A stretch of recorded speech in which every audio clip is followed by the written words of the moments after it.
Hello guys, welcome back to the channel. Welcome back yet to another episode in the garage. I just got back from Zarkie's in Melbourne today and I've just picked up their motorcycle dome from Komine. Now I'll explain to you why I've done this. So if you look at my garage at the moment, I've got the R1300 GS parked there. The garage is wide enough to house my two other cars that gets parked in as well overnight.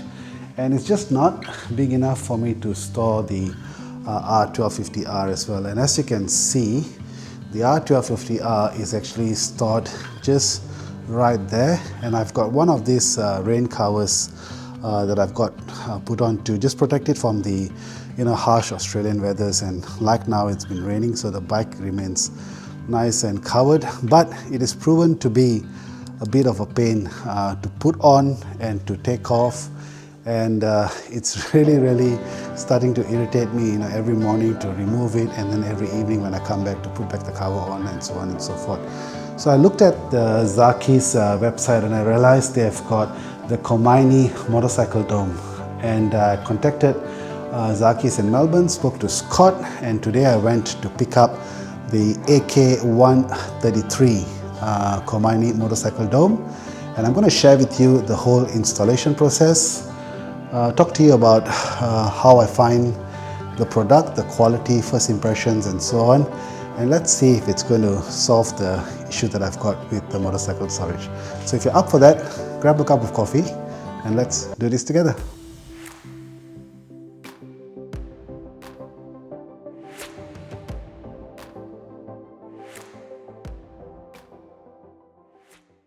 Okay, thank you for staying tuned. So first things first, I've got the instruction manual here right next to me.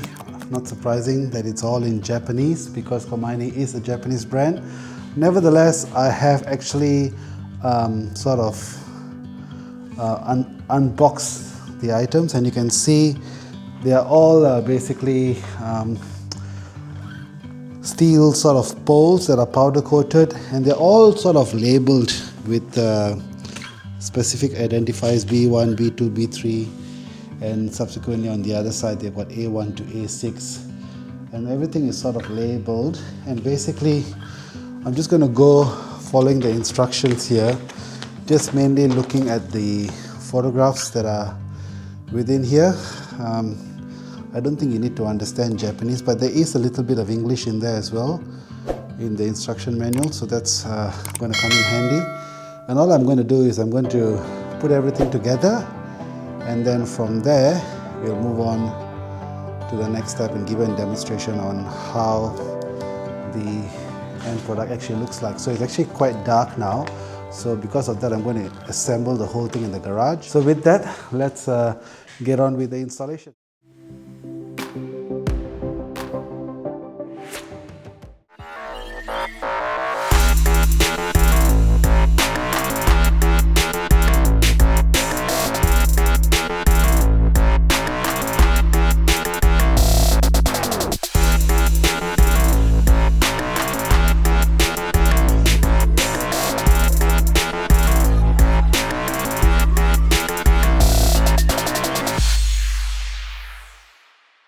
Okay, so the tent is the dome, actually, that's what it's called. It's called a motorcycle dome.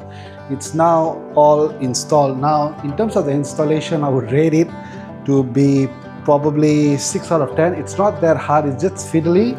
And with the instruction in Japanese, it takes a bit of for you to understand it. I think it'll be helpful if you had a second pair of hands with you to install this. I did it all by myself and it's taken me just over an hour to do. So all in all, not all that hard. The quality itself is quite good. I like how the whole Velcro. I'm just going to bring you closer and I'm going to show you some of the features that the thing has. Okay, so looking at it now, you can see that everything here is striped by Velcro. So the entire thing is actually managed by Velcro here like so. And you can see the dome from the inside. You sort of strap everything up with the Velcro bits and pieces. There's Velcro even at the bottom here. You try it on the Velcro here as well. The plate at the back there, this plate, if you wish to do so, They also give you some pegs where you can peg it into the ground, or if it's going to be on the concrete, you can actually put some dynabolts and also bolt it on the concrete as well. The idea is that the front wheel of the motorcycle rests on there, and that sort of pushes the tent down, and it keeps it more stable. So when you fully open the thing, you can see it goes down pretty easily like so. It is a pretty the cloth, the top at the top is stretched up pretty well. There is some ventilation points here as well, so just to give it a bit of ventilation in the summer days, you can roll that up. And it's waterproof. And according to Scott from Zarkie, I asked him, I said, how long will the tarp last? And he says he's been selling this for many years now, and he's only had 2 occasions where people have asked for a replacement tarp, and the replacement tarp cost about $200 just to replace the whole thing. So it's not all that bad. The tent by itself is about $450 from memory. So it is I think it's a value buy. Now just for a quick demonstration on how you would place your bike in. So this is a demonstration in the garage. Tomorrow I'm going to place the tent, the dome where it belongs.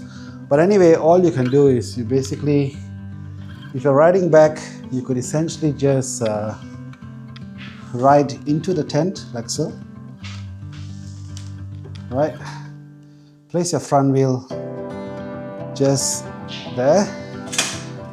Put the tire on the front wheel, and then put your stand down like so. The bike sits in there, and then all you do is you pull this up, and it's got enough clearance there so that your exhaust pipe doesn't actually touch the tarp and gets burned or anything like that. And then all you do is you pull it, and the whole bike is covered, protected from the elements. So, and then the next day when you're ready to go, just push it up like so, and then you can just wheel the bike out. So it's actually quite, I think this will solve my problem. So where this is going to live is just going to live in my backyard, just behind this roller door. Just makes it easy for me to wheel the bike in once I bring it home, and it can stay there. So I think all in all, I'm pretty happy, pretty stoked with the entire Komine Motorcycle Dome here. And I think it's a really good addition for me, especially given that I've got the space restriction here in the garage. So there you go, guys. All in all, I'm really happy with the product by itself. So big shout out to Scott from Zarkie for getting me a good deal on one of these domes here. And if you're after one of these domes, just head down to Zarkie. If you're in Melbourne, you can just head down to the shop, which is located in Moorabbin from memory, and you can pick up one of these there, or you can even get it online. I'll put a link in the description to the website for Zarkies as well, and you can get them shipped to you, possibly wherever you are in Australia. So anyway, that's all for now. Thank you for staying tuned with this video. I hope this was helpful. With that, I'll see you in the next one. Thank you, and bye-bye.